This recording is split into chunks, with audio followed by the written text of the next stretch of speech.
نور والا آیا ہے، نور لے کر آیا ہے، سارے عالم میں یہ دیکھو کیسا نور چھایا ہے۔ نور والا آیا ہے، نور لے کر آیا ہے، سارے عالم میں یہ دیکھو کیسا نور چھایا ہے۔ الصلاۃ والسلام علیکہ یا رسول اللہ، الصلاۃ والسلام علیکہ یا حبیب اللہ، الصلاۃ والسلام علیکہ یا رسول اللہ، الصلاۃ والسلام علیکہ یا حبیب اللہ۔ جب تلک یہ چاند تارے جھلملاتے جائیں گے، جب تلک یہ چاند تارے جھلملاتے جائیں گے، تب تلک جشن ولادت ہم مناتے جائیں گے۔ نور والا آیا ہے، نور لے کر آیا ہے، سارے عالم دیکھو کیسا نور چھایا ہے۔ الصلاۃ والسلام علیکہ یا رسول اللہ، الصلاۃ والسلام علیکہ یا حبیب اللہ، الصلاۃ والسلام علیکہ یا رسول اللہ، الصلاۃ والسلام علیکہ یا حبیب اللہ۔ عید میلاد النبی ہے، دل بڑا مسرور ہے، عید میلاد النبی ہے، دل بڑا مسرور ہے، عید دیوانوں کی تو بارہ ربیع النور ہے۔ نور والا آیا ہے، نور لے کر آیا ہے، سارے عالم میں یہ دیکھو کیسا نور آیا ہے۔ بولو الصلاۃ والسلام علیکہ یا رسول اللہ، الصلاۃ والسلام علیکہ یا حبیب اللہ۔ میں وہ سنی ہوں جمیل قادری مرنے کے بعد، میں وہ سنی ہوں جمیل قادری مرنے کے بعد، میرا لاشا بھی کہے گا الصلاۃ والسلام۔ نور والا آیا ہے، نور لے کر آیا ہے، سارے عالم میں دیکھو کیسا نور ہے۔ الصلاۃ والسلام علیکہ یا رسول اللہ، الصلاۃ والسلام علیکہ یا حبیب اللہ، الصلاۃ والسلام علیکہ یا رسول اللہ، الصلاۃ والسلام علیکہ یا حبیب اللہ۔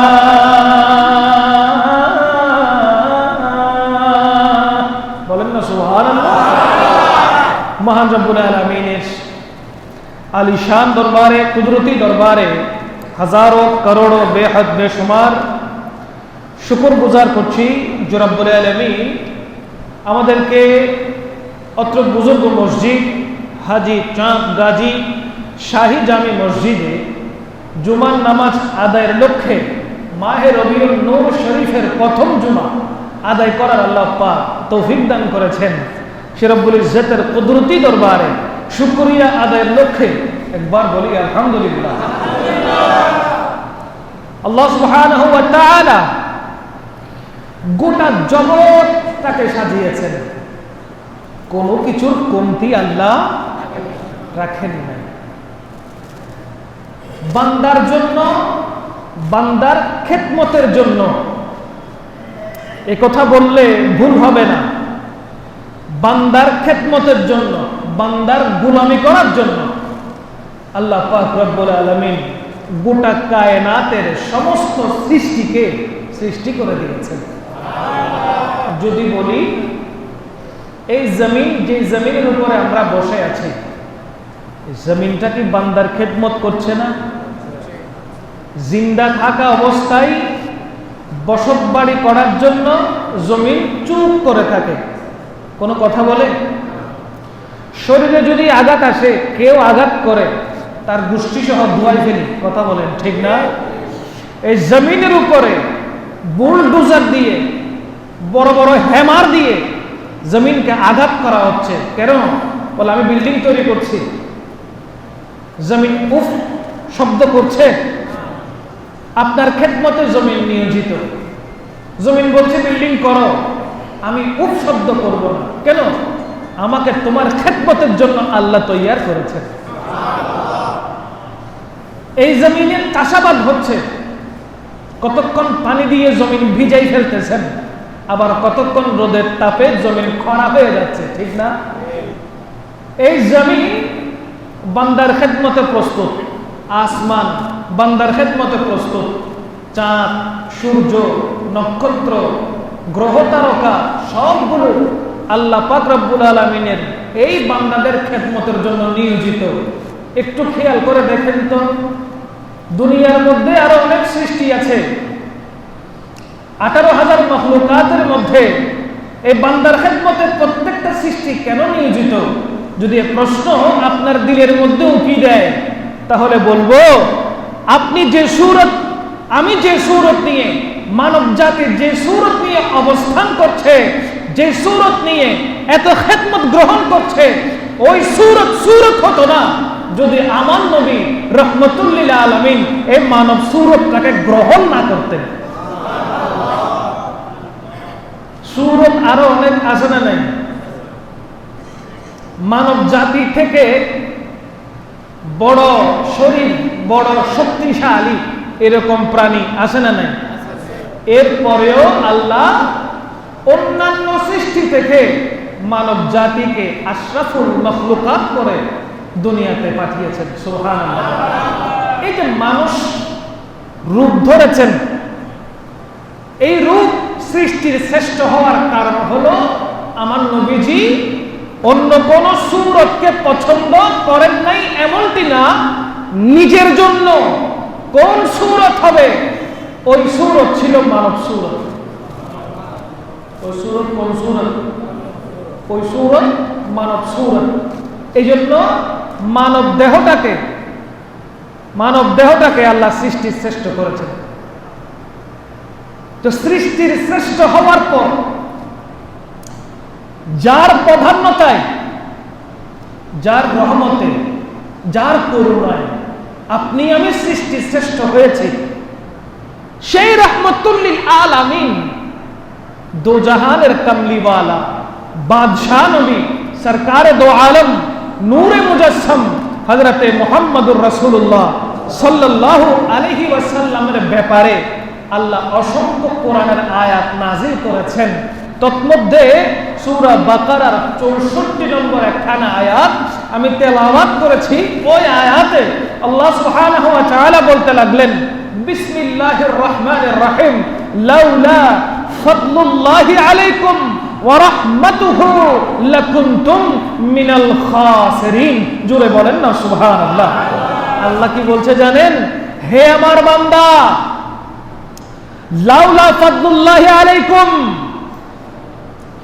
আমি যদি তোমাদের উপরে দয়া না করতাম, লাউলা ফাদলুল্লাহি আলাইকুম ওয়া রাহমা, হে আমার বান্দারা, আমি তোমাদের উপরে যদি দয়া না করতাম, লাকুনতুম মিনাল খাসিরিন, তাহলে তোমরা ক্ষতিগ্রস্ত হয়ে যেতে। জোরে বলেন না নাউজুবিল্লাহ।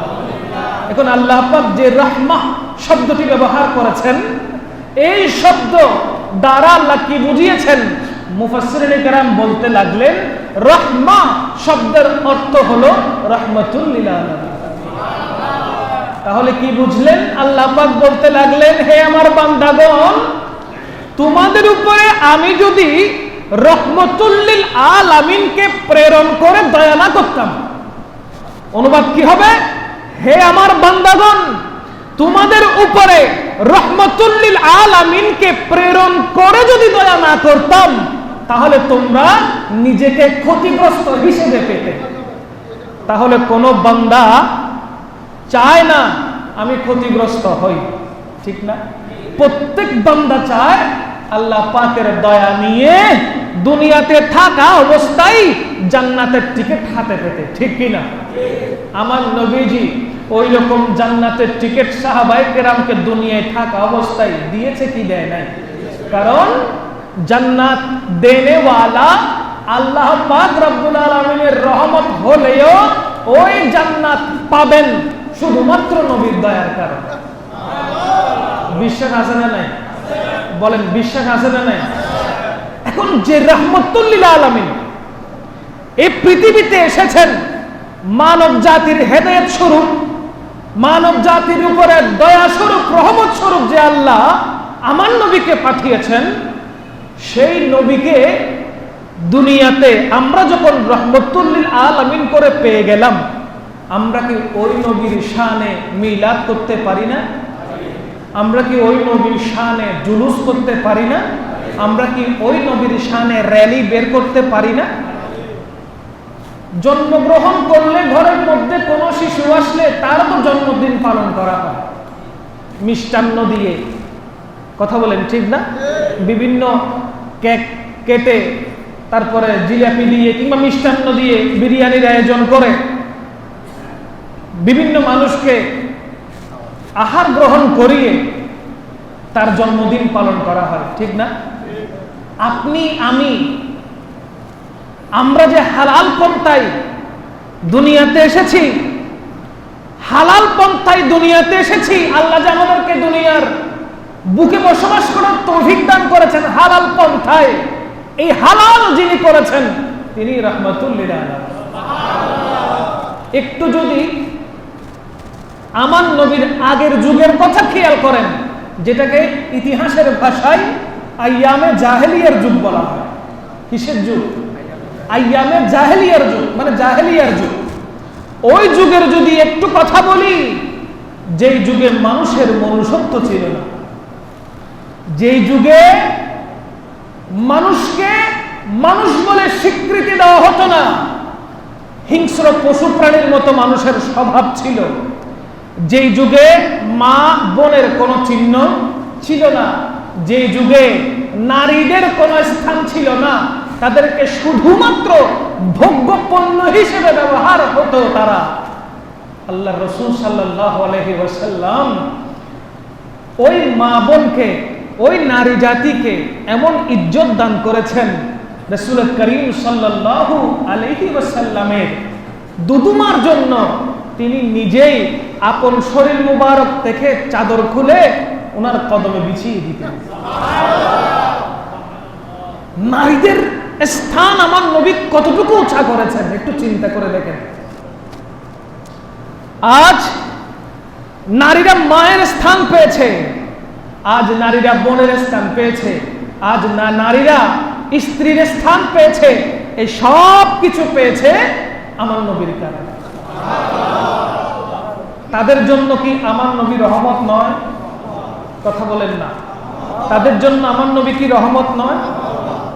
এত বড় রহমতুল লিল আলামিন পেয়েছেন, তো সেই নবীর শুভ আগমন উপলক্ষে আমরা যদি জশ্ন জুলুস করি, আমরা যদি ঈদ মিলাদুন নবী করি, সেটা কি অপরাধ হয়ে যায়?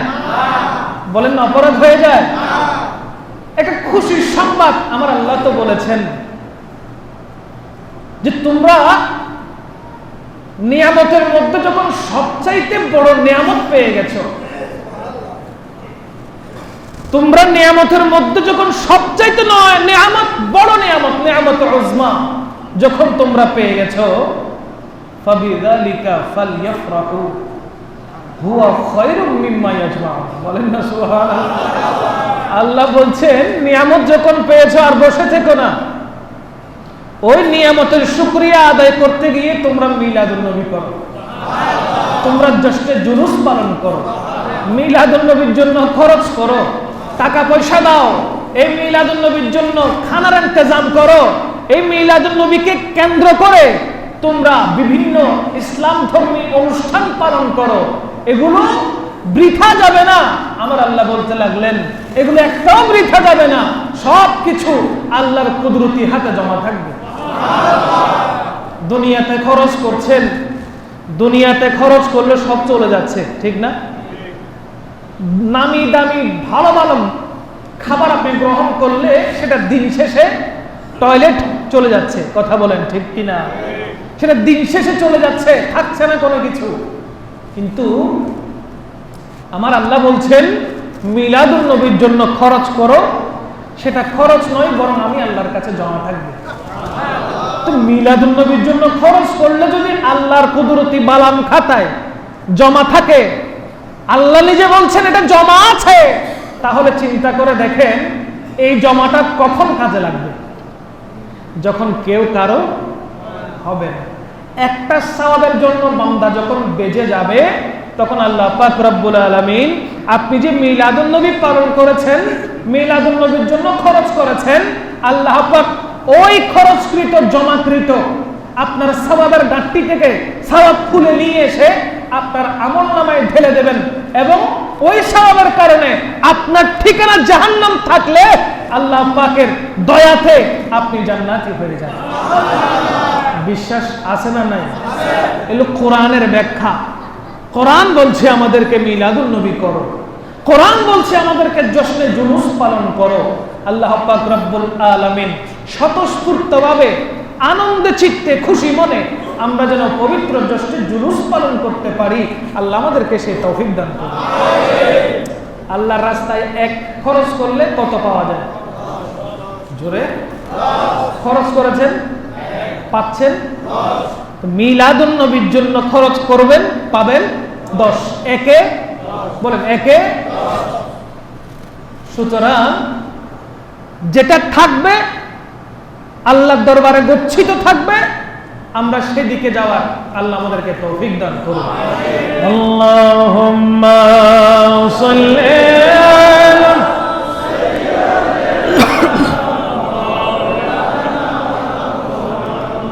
ওয়া আলা আলি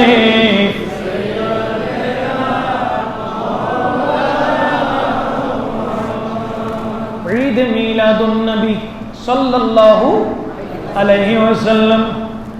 মিলাদুন নবীর আগে ঈদ আছে না নাই? জুমার দিন নামাজ পড়তে আসলাম, হাদিসে মুবারকার ভাষায় এই জুমার দিনকে ঈদের দিনের সাথে তুলনা করা হয়েছে। ঈদুল ফিতর, ঈদুল আজহা আছে না নাই? বছরে কয়বার আসে বলেন না? বছরে কয়বার? একটা হলো ঈদুল ফিতর, আর একটা হলো ঈদুল আজহা, একটা হলো রোজার ঈদ, আর একটা হলো কোরবানের ঈদ। ভাবতে অবাক লাগে, বাংলাদেশ নয় বিশ্বের অনেক জায়গার মধ্যে ঈদ বলতে শুধুমাত্র ঈদুল ফিতর এবং ঈদুল আজহাকে ইন্ডিকেট করে রাখে। ঈদ বলতে শুধু দুই ঈদ আছে, আর কোন ঈদ নাই বলে। বলেন না নাউজুবিল্লাহ? জ্ঞানের কমতি থাকার কারণে এই কথা বলে। কিসের কমতি? এখন বললে বোঝা চলে আসবে। ঈমান না আনলে আমলের কোনো দাম আছে? আপনার কাছে ঈমান নাই, কিন্তু আপনি নামাজ পড়েন, কিন্তু আপনি রোজা রাখেন, আপনার হজ করতে ভালো লাগে, আপনি যাকাত দান করেন, কোনো কিছু আল্লাহর দরবারে কবুল হবে? বলেন না হবে? তাহলে সর্বপ্রথম কি আনতে হবে? বলেন না কি আনতে হবে? ঈমান আনলে, নামাজও পড়লে আল্লাহর দরবারে কবুল, রোজা রাখলে কবুল, হজ করলে কবুল, যাকাত দিলে। যদি ঈমান না আনেন, আমল করতে করতে নিজেকে মোটা তাজা থেকে কাঠের মতো শুকনা করে ফেললে, ওই ইবাদত আল্লাহর দরবারে গ্রান্টেড হবে না। ঈদে মিলাদুন নবী, ওই ঈদ যদি না হতো ঈদুল ফিতরও পেতেন না, ঈদুল আজহাও পেতেন না। ঈদে মিলাদুন নবী না হলে ঈদুল ফিতরও পাওয়া যেত না, ঈদুল আজহা পাওয়া যেত। কারণ কি? আমাদের নবী রাহমাতুল লিল আলামিন তিনি আমাদেরকে কার পরিচয় দিয়েছেন? কথা নেই, কার পরিচয়? রাহমাতুল লিল আলামিন বলে দিয়েছেন, কুল হুয়াল্লাহু আহাদ। আমার আল্লাহ জানাচ্ছেন, ওগো রাসূল আপনার নবুয়তের জবানে বলেন আল্লাহ কয়জন? বলেছে আমার নবী। বলেছে কে? আমার নবী। আমার নবীর নবুয়তের জবান যিনি ব্যবহার করেছেন তিনি কে? আল্লাহ বলতে লাগলেন, ইয়া রাসূলুল্লাহ আপনি বলে দেন আল্লাহ কয়জন? একজন বলার সাথে সাথে মাটি পূজা বাদ হয়ে গেল, মূর্তি পূজা বাদ হয়ে গেল, সূর্য পূজা বাদ হয়ে গেল, চন্দ্র পূজা বাদ হয়ে গেল, খ্রিস্টান ধর্ম বাদ হয়ে গেল, ইহুদি ধর্ম বাদ হয়ে গেল, হিন্দু ধর্ম বাদ হয়ে গেল, বৌদ্ধ ধর্ম বাদ হয়ে গেল। যত ধর্ম আছে সমস্ত ধর্ম ক্যান্সেল হয়ে গেল। আল্লাহর পক্ষ থেকে মনোনীত ধর্ম, ওই ধর্মের নাম ইসলাম। ওই ইসলাম ধর্ম যিনি আপনি আমি পর্যন্ত এনে দিয়েছেন তিনি রাহমাতুল লিল আলামিন। তো ওনার মাধ্যমে পেয়েছি ইসলাম। এই ইসলাম ধর্মের ভিতরে আছে ঈদুল ফিতর, ঈদুল আজহা। আচ্ছা, ঈদুল ফিতর যেই ঈদ পালন করছেন এটা কিসের ঈদ? রোজার ঈদ বলেন না, এটা কিসের ঈদ? রোজাটা কি ঈমান নাকি আমল? মাশাআল্লাহ। রোজাটা কি ঈমান নাকি আমল? আমলের ঈদ ঈদুল ফিতর। ঈদুল আজহা পশুর গলায় ছুরি দেওয়া, এটা কিসের ঈদ? ঈমানের ঈদ নাকি আমলের ঈদ? আমলের ঈদ। ঈমানের ঈদ কোনটা? সুবহানাল্লাহ বলেন না, কথা বুঝা আসতেছে? ঈমানের একটি ঈদ আছে, আমলের যেরকম ঈদ আছে ঈমানেরও ঈদ আছে। ঈমানের ঈদের নাম হলো ঈদে মিলাদুন নবী, আর আমলের ঈদ হলো প্রতি সপ্তাহে জুমার দিনকে ঈদ বলা হয়েছে, এটাও আমলের ঈদ। ঈদুল ফিতরও আমলের ঈদ এবং ঈদুল আজহাও আমলের ঈদ। তাহলে ঈমানের ঈদকে অস্বীকার করলে আমলের ঈদের কোনো কাজ আছে? শুরুতে বলেছিলাম আমল না থাকলে আল্লাহর পাকড়াও থেকে আপনি যদি বাঁচতে না পারেন, জাহান্নামে যদি চলে যান, ঈমান মজবুত থাকার জন্য শাস্তি ভোগ করে জান্নাতে যাওয়ার সুযোগ আছে। আর যদি ঈমানই না থাকে, বলেন না, ঈমানই যদি না থাকে জান্নাতের ঘ্রাণ পাওয়া যাবে না। এজন্য সর্বপ্রথম আপনার বুঝতে হবে ঈমানের ঈদ পালনের মাধ্যমে আমলের ঈদকে উপস্থাপন করতে হবে। ঈমানের ঈদ না মানলে তার আমলের ঈদ মানার কোনো দরকার নাই। এটাই তো বুঝাচ্ছে কোরআন হাদিস, তো এটাই বুঝাচ্ছে। আগে ঈমানের ঈদকে মানা শুরু করেন, তারপর আমলের ঈদ করেন। এখন আপনি যদি আমলের ঈদকে ঈদ মানেন, ঈমানের ঈদকে ঈদ না মানেন, আপনার মানা কি পরিপূর্ণ হলো? তো আপনি যে জেনে এসেছেন সারা বছর Islam is the complete code of life, সারা বছর জেনে এসেছেন ইসলাম মানে সবকিছু হয়ে গেল, জীবনের পরিপূর্ণতা ইসলামে পেয়ে গেলেন। তো কই পরিপূর্ণতা পেয়েছেন? আপনি তো আমলকে সামনে রেখে ঈমানকে বাদ দিয়ে দিচ্ছেন। কথা বলেন ঠিক কিনা? ঈমানের ঈদ পালন করা শুরু করেন, আমলের ঈদটা অটোমেটিক্যালি আল্লাহর পক্ষ থেকে কবুল হয়ে যাবে। ঈমানকে আগে প্রাধান্য দেন, কারণ আমার নবী বলেছেন আখিরি জামানা হাতের তালুর উপরে আগুনের কয়লা রাখলে যেমন কষ্টদায়ক হয়, এর চাইতে বেশি কষ্ট হবে ঈমানকে টিকিয়ে রাখা।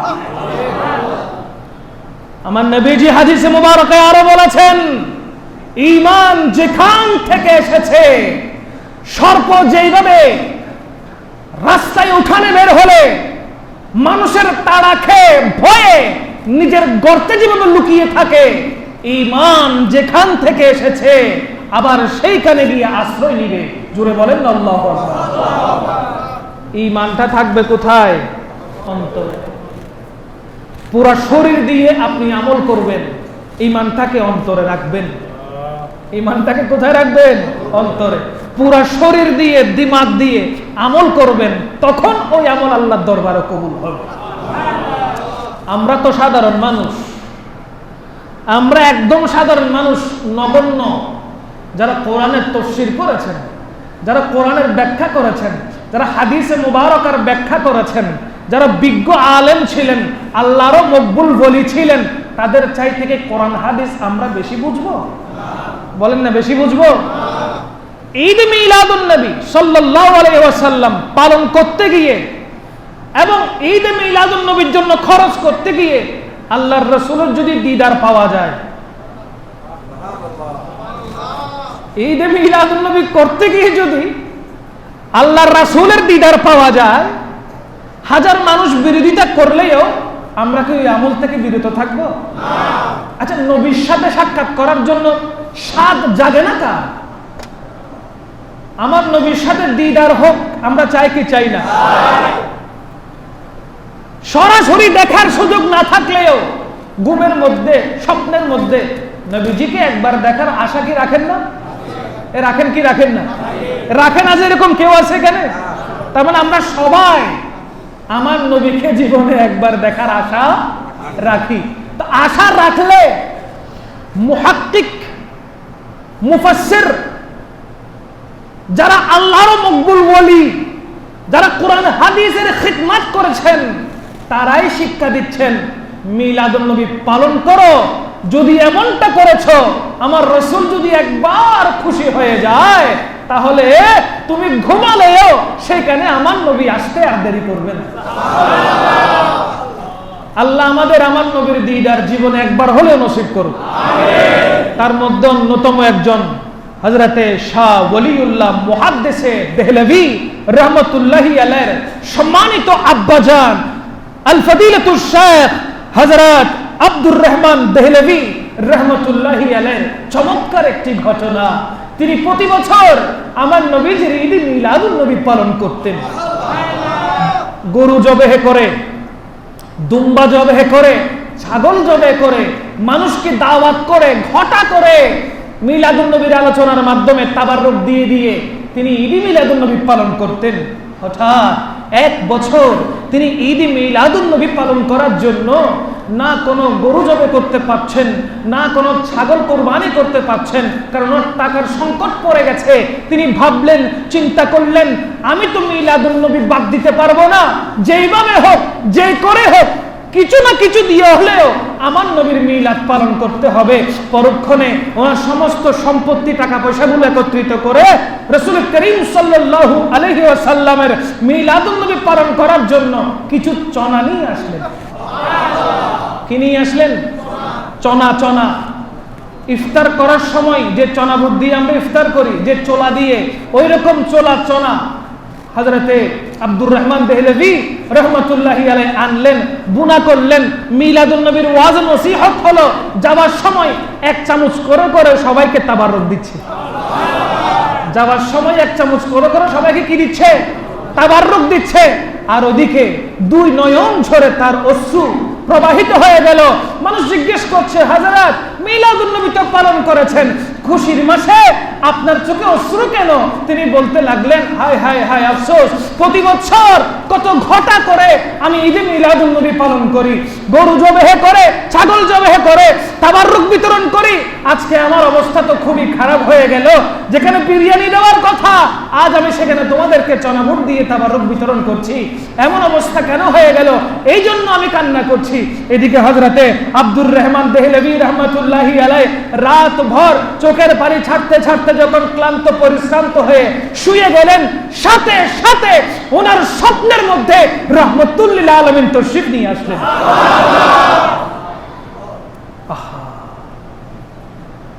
হযরতে শেখ আব্দুর রহমান দেহলভী রাহমাতুল্লাহি আলাইহি ঘুমাচ্ছেন। আমার নবী রাহমাতুল লিল আলামিন স্বপ্নের মধ্যে তশরিফ নিয়ে আসলেন। হযরতে আব্দুর রহমান দেহলভী রাহমাতুল্লাহি আলাইহি তিনি বলতে লাগলেন, ইয়া রাসূলুল্লাহ, ইয়া হাবিবাল্লাহ, আমি ভালো করে এবছর ঈদ মিলাদুন নবী পালন করতে পারি নাই। আমার মন মতো করে ঈদ মিলাদুন নবীর জন্য খরচ করতে পারি নাই।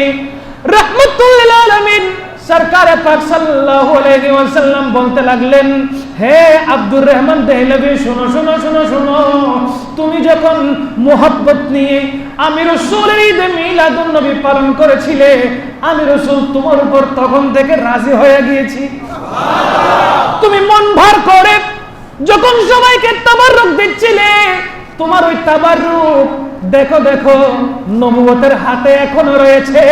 আমি রাসূল হাত বাড়িয়ে দিয়ে তোমার থেকে তাবাররুক গ্রহণ করেছি।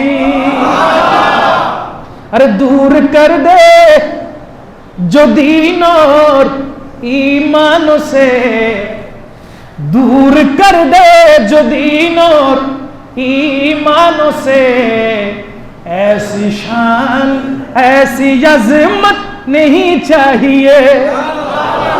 मिल गई है नबी की गुलामी हमें, मिल गई है नबी की गुलामी हमें, अब जमाने की दौलत नहीं चाहिए।